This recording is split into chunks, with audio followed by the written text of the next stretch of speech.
Why am I so bad at editing? Recording me? Easy. Editing me? We have problems. Relationship marked. It's complicated. Anyway, we don't talk about her. She's not on her ish right now.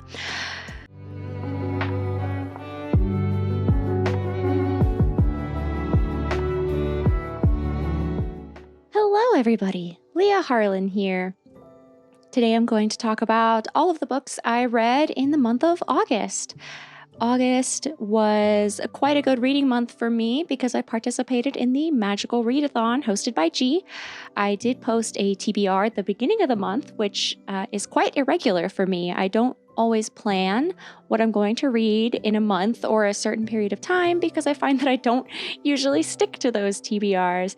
And sometimes I even lose motivation to read books once I've decided and told everybody I'm going to read this book.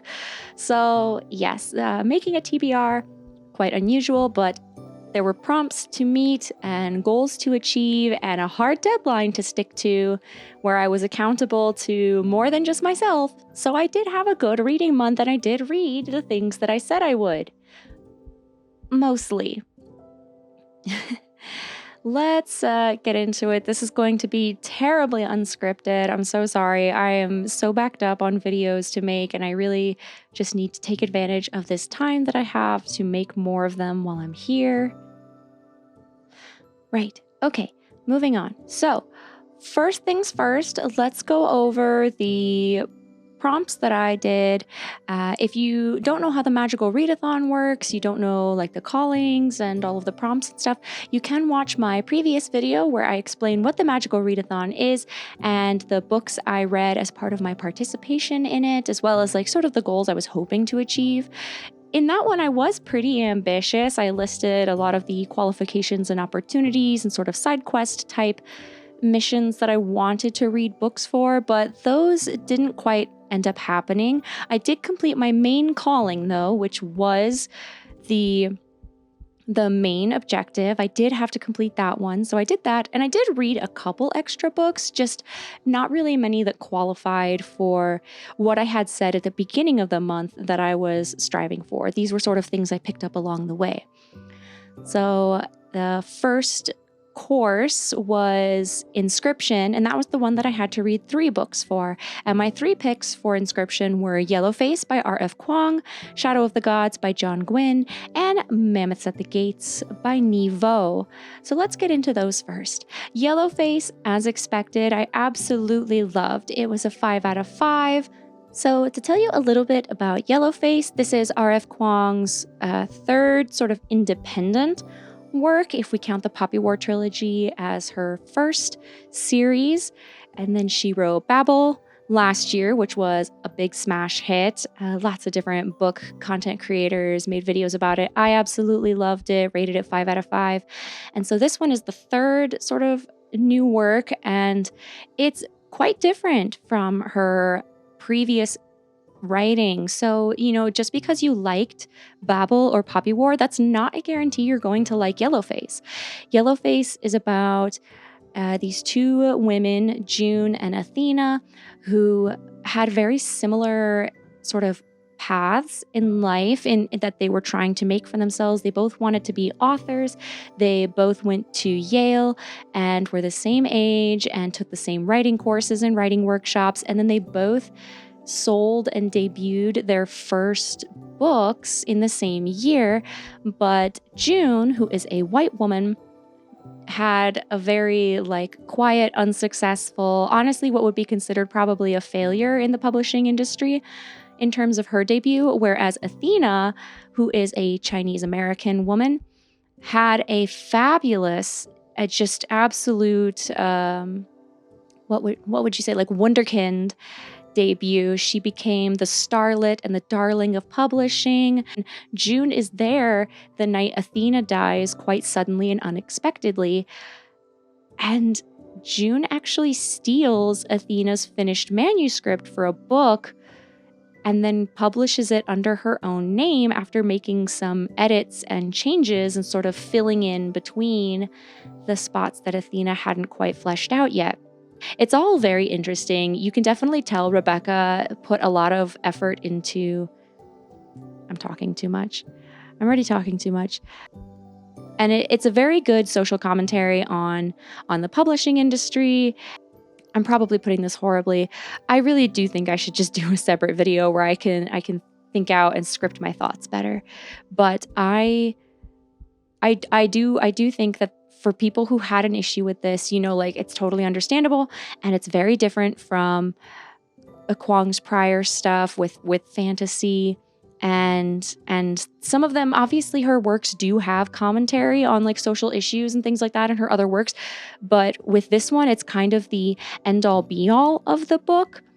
So if you don't want that to be like the front and center of the writing, then you may want to pass on this book, even if you liked Kwang's other works.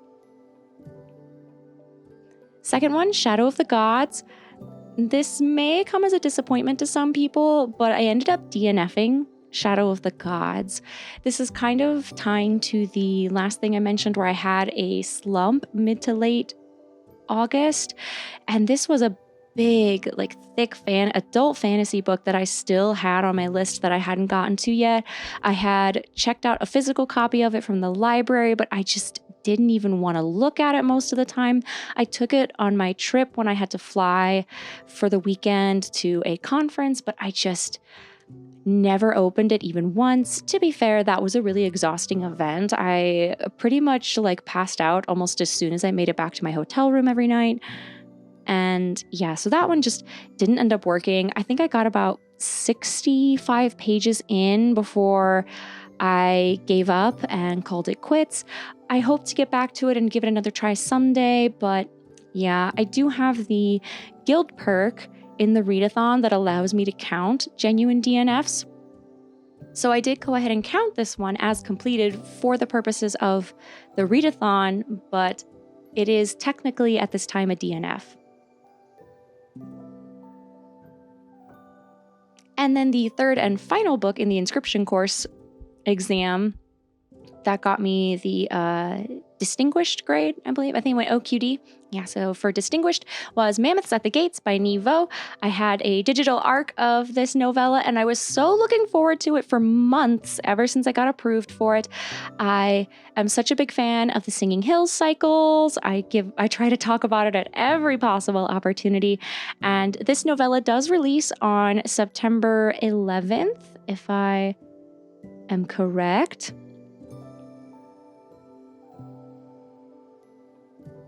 September 12th. So this novella releases on September 12th. I absolutely loved Mammoths at the Gates, gave it 5 out of 5. Just a general intro, if you're not familiar with Nevo's novella series, the Singing Hills Cycles follows a cleric named Chi, who travels around this sort of fantasy-inspired version of China, and they collect stories and tales and record them and then send them back to the Singing Hills Abbey, where they are kept. They're sort of archived. And there are a lot of different clerics from that abbey that travel around doing the same thing. She is often joined by an intelligent bird species called the bird is called Almost Brilliant, and their species is like a Nation, I think is how you pronounce it. And a lot of the clerics have these bird companions. Chi and Almost Brilliant have really wonderful banter in a lot of the novellas where they're together. And this novella just really, it's definitely my favorite out of the series so far. I do think normally we say you can read the Singing Hills Cycles novellas in any order. You can kind of pick up any one of them and have a good time. And while I do think that holds true for this one, I think you would get the most value out of Mammoths at the Gates if you have read at least one other of the Singing Hills novellas before this one, preferably one of the ones where Chi and Almost Brilliant are together. So I would say either The Empress of Salt and Fortune or Into the Riverlands. I would say definitely try to read at least one of those. I think it gives you'll get you'll understand a lot more of the depth of the relationship Chi and Almost Brilliant have, and having some more of these insights into Chi as a person and as a cleric will also be really valuable as we read through this one, because this one, more than any of the other novellas, does look a lot more at Cleric Chi's sort of upbringing and past in the Singing Hills Abbey, and it's a beautiful story. Absolutely loved it. Again, 5 out of 5. But yeah, this is probably the first time with these novellas that I would say I would not recommend starting with this one. But yeah, honestly, just still a fantastic recommendation, and I still think everybody should read the Singing Hills Cycles novellas. Okay, the next class that I had to take for the readathon was Restoration, and I only had to read one book. And if you watched the video I made for my TBR at the beginning of the month, you would know that I left this slot open because the prompt was very open to choosing whatever you wanted, because the only condition was that you start the book before bed. And so the book that I ended up choosing, I do think I mentioned it as one of the potential picks, was Bungo Stray Dogs Volume 1, but this was the light novel. So to give you, if you've never heard of Bungo Stray Dogs, it's a very popular manga and anime series. And I have to be completely transparent here. I thought the light novels came first. How did you think that? How could you think that? I was very wrong, and I didn't realize how wrong I was until I finished this book and got to the afterword, where the author, Asagiri Kafka... Hi everybody, Editor Leah here. So I had some kind of brain rot while I was recording this segment, because as soon as I heard the name Asagiri Kafka, I just assumed that it was referring to a female, like Kafka from Honkai Star Rail. That might be the source of the brain rot. But anyway, this is actually Asagiri Kafka. He doesn't make his face publicly known, so this is the best I could find, but he is quite clearly cited everywhere as a man, so this is my mistake, and for the rest of this bit, I'm going to be using she, her pronouns, but yeah, just wanted to let you know I did an oopsie. Talks about how she's so used to writing manga and having the accompanying illustrations to help build her story that it was difficult for her to have to describe everything using words, including, like the setting, like where they were, the action that was taking place, everything like that. And I was like, hold on. Wait. What? And then she goes on to say that this book, Stray Dogs Light Novel Volume 1, is a prequel to the original Bungo Stray Dogs story that is in the manga. So I read a prequel for a series I haven't read yet. And I mean, it worked. It worked as a standalone. I still enjoyed it. I think I would give it a 3.5 to 4 out of 5. Mysteries aren't usually my thing, but this one had good mystery. It had a little bit of like a supernatural elements to it that made the characters interesting. I just was kind of confused for a little while. I knew next to nothing about Bungo Stray Dogs, except that it was a series that I'd heard a lot of good things about. Like, it's very popular and I wanted to check it out. And now I feel like I have to, but I'm gonna do the smart thing and jump over to the manga now. So feel free to laugh at me.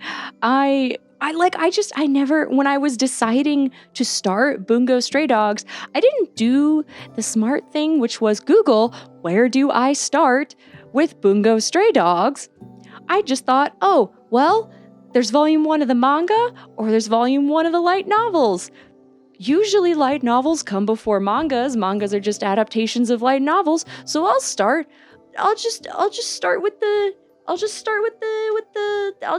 light novel. Yeah, we'll just start with the light novel. And then I was wrong. I think this is the first time I've ever been wrong about that assumption. So you learn something new every day.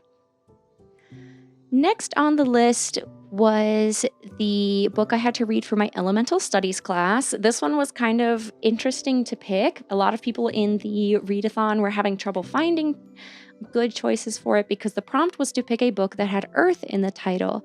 And I didn't really have anything that had Earth in the title itself. I did have a couple options that had Earth in the series title, but I wanted to take it as literally as possible. And what I ended up deciding on was a book I had been meaning to try out for a very, very long time, but just hadn't ever really been a high priority until now. And that was A Wizard of Earthsea by Ursula K. Le Guin, which is the first book in the very prolific Earthsea cycle. It's an older fantasy series. It predates, like Harry Potter and a lot of those like younger audience fantasies that we know about today. And to give you the sort of premise, it's about a young boy named Ged. I think that's how his name is pronounced.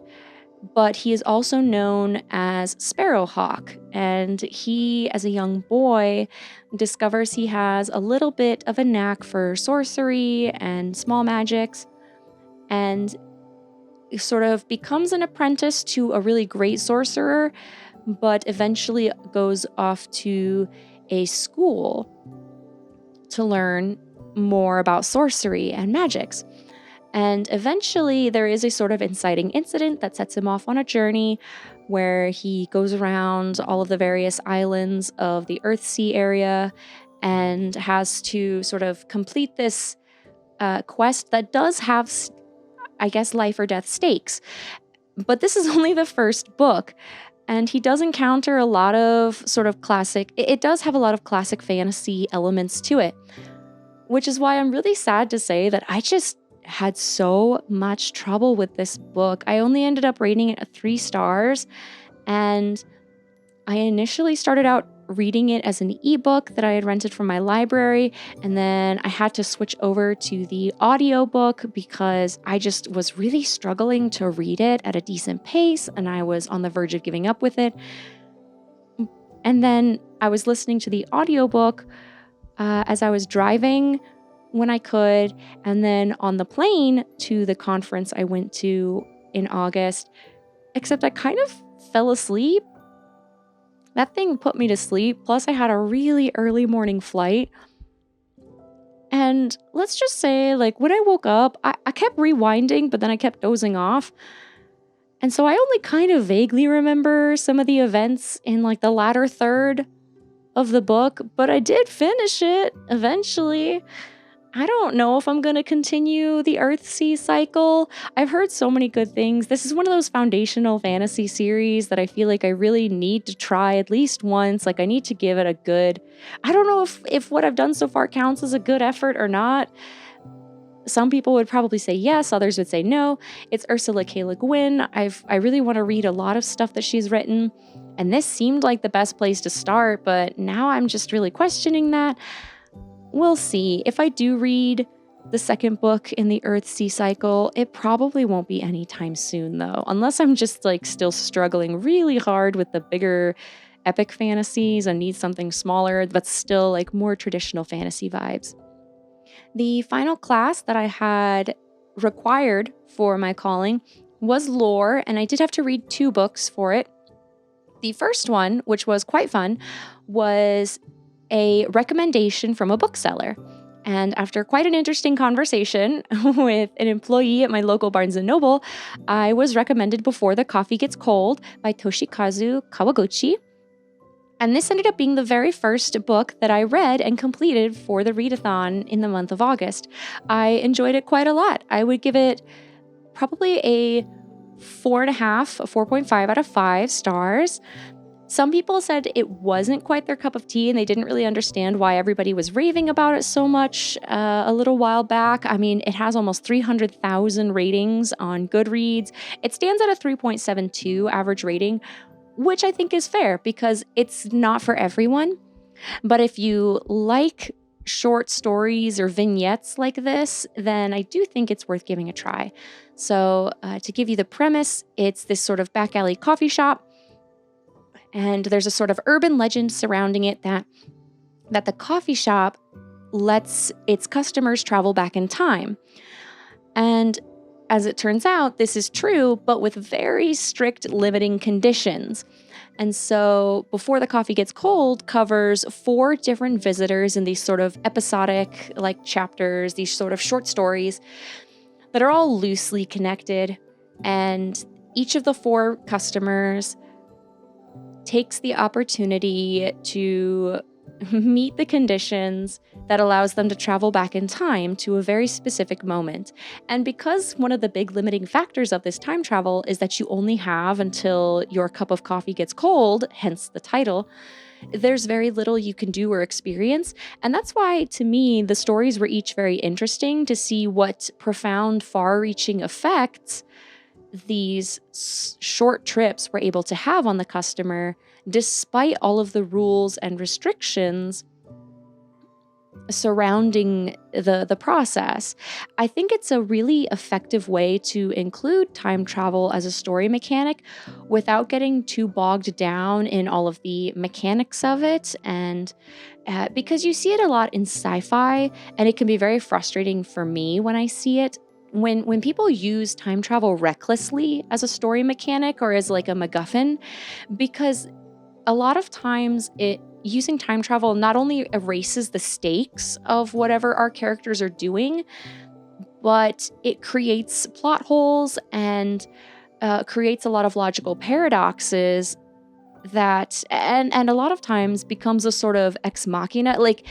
The author doesn't flesh it out enough to where it essentially is existing as an ex machina, but the characters are just too dumb to use it that way.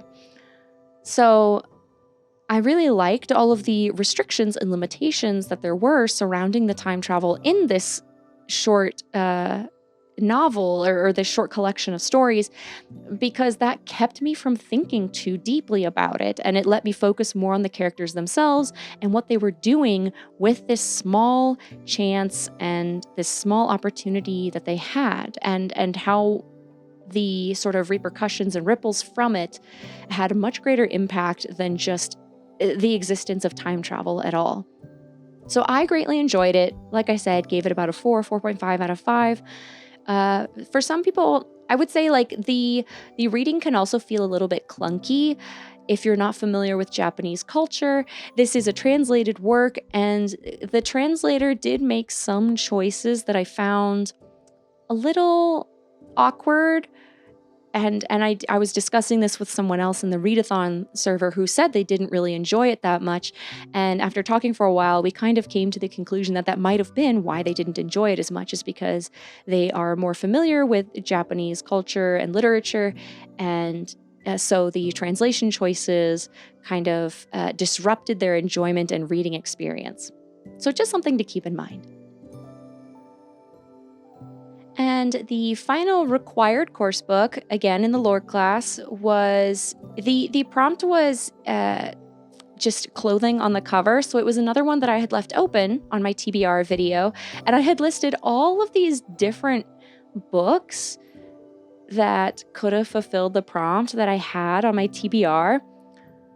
And then I just ended up picking none of them. And instead, I read a manga called My Brother's Husband by Gengoro Tagame, and translated by Anne Ishii. And this manga is about a sort of a single dad who is raising his daughter. And his daughter's name is Kana, and they are just kind of, she's in elementary school, and they're just kind of living their life day to day, when one day a strange foreign Canadian man shows up on their front door step and tells them that the main character, Yaichi, his twin brother, has passed away, and he, the Canadian man, was his twin brother's husband, and he has come to visit. And so it's very out of nowhere, because Yaichi and his twin brother were kind of estranged. They hadn't spoken in years, ever since his brother left the country. His daughter didn't even know she had an uncle. He just never told his daughter that he had a twin brother. And so this Canadian man, whose name is Mike, has come to stay with them for a little while.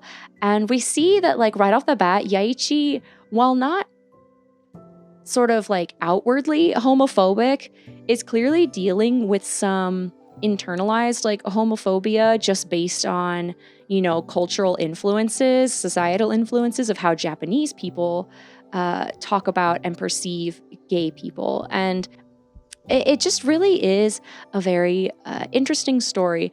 And the way, of course, the men are drawn is probably very atypical compared to a lot of manga that people have read.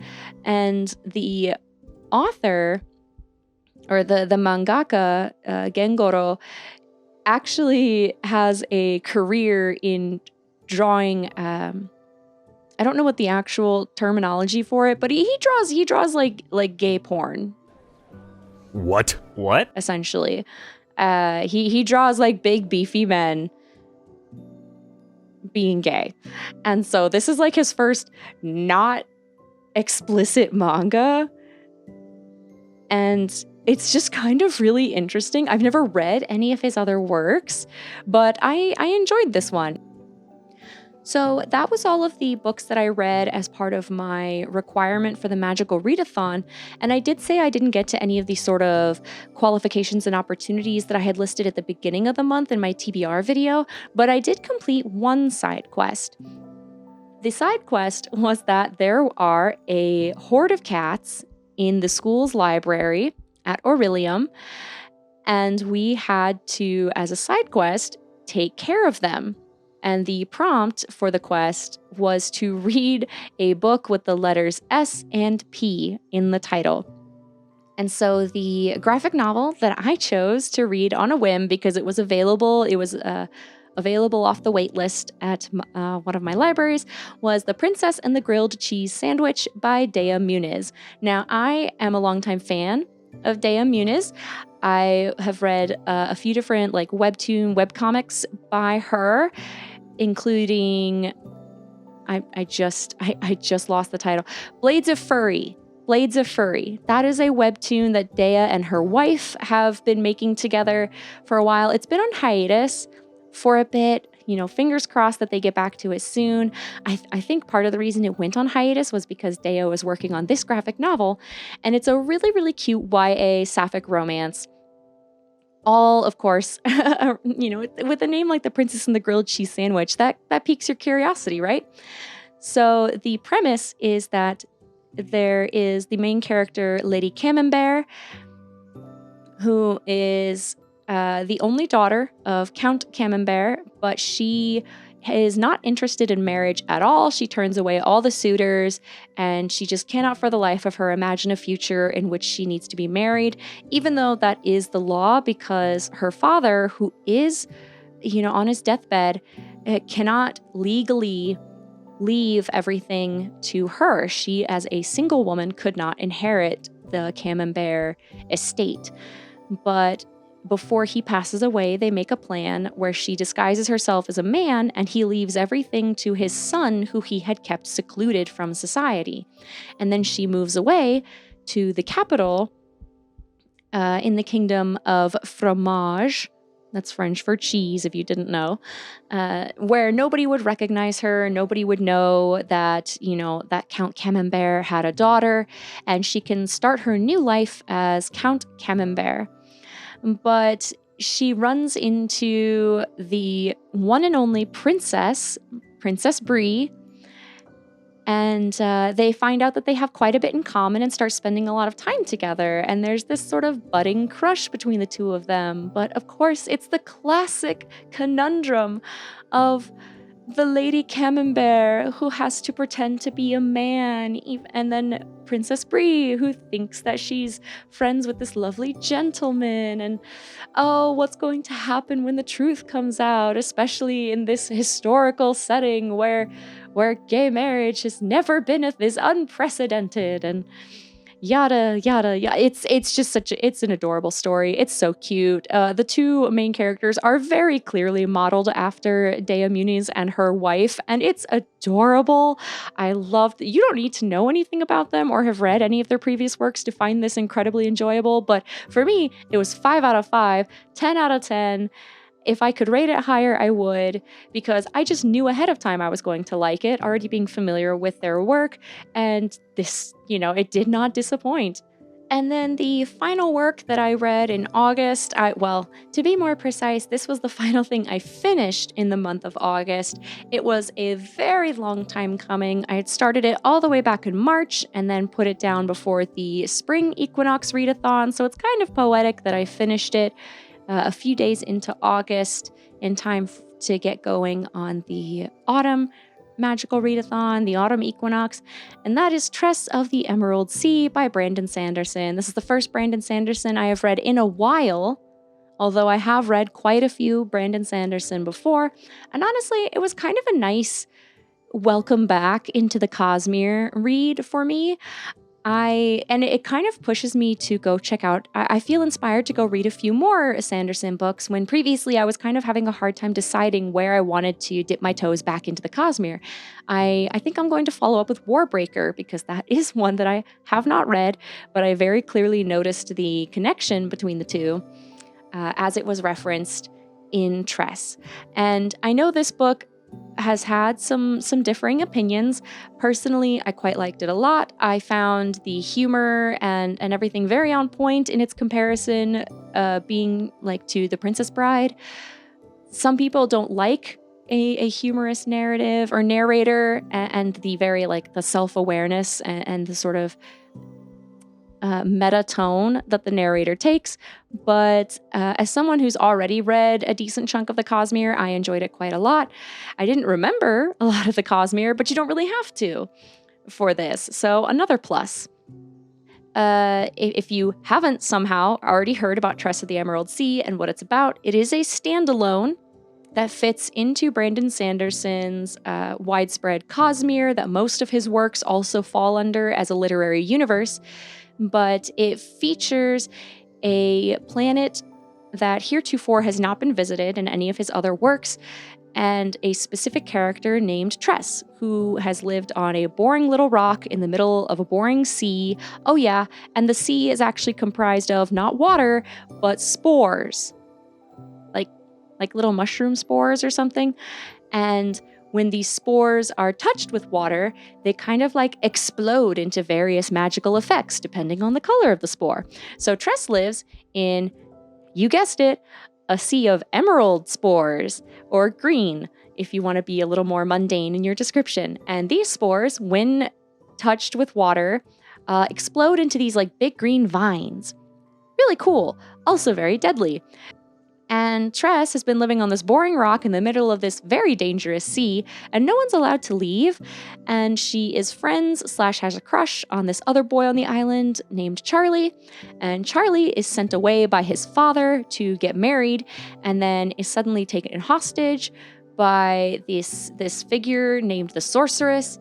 And so Tress has to, she doesn't have to, but she decides to stow away on a ship and go out to save Charlie. So it's kind of like the idea of, and the reason it gets compared to The Princess Bride is because Sanderson says the idea came from a comment his wife made when they were watching The Princess Bride, which is, what if Princess Buttercup hadn't just sat around on the farm waiting for Wesley to come home and had gone out looking for him? So I would rate Tress of the Emerald Sea a 5 out of 5. Definitely one of my more favorite entries in the Cosmere, but again, having not read every entry in the Cosmere, it's probably not considered a fair ranking as of now. Don't come after me, Sanderson fans. I know how y'all can be sometimes. And that's it for my August reads. I hope you all enjoyed hearing my thoughts on some of the books. I do hope to do a separate video for Yellowface, like I mentioned, just because I do have so many thoughts, and reading this book was such an experience, especially because I condensed it into 2 days. I have a lot of other video ideas.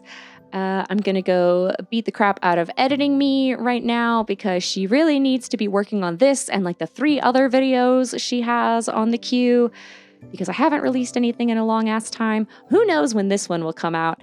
If I get this out before the end of October, give me some kind of Halloween themed emoji and like a good job, editor Leah, because I probably need it. Please give me positive affirmations.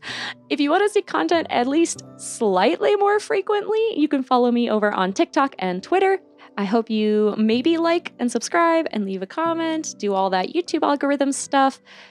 Give me some inspiration. I just hit 100 subscribers and it feels like a lot of effort for not much right now, but I also just want to be part of the community at large. So if there's any other book content creators you guys think I would like or that maybe I should get to know, feel free to suggest those as well.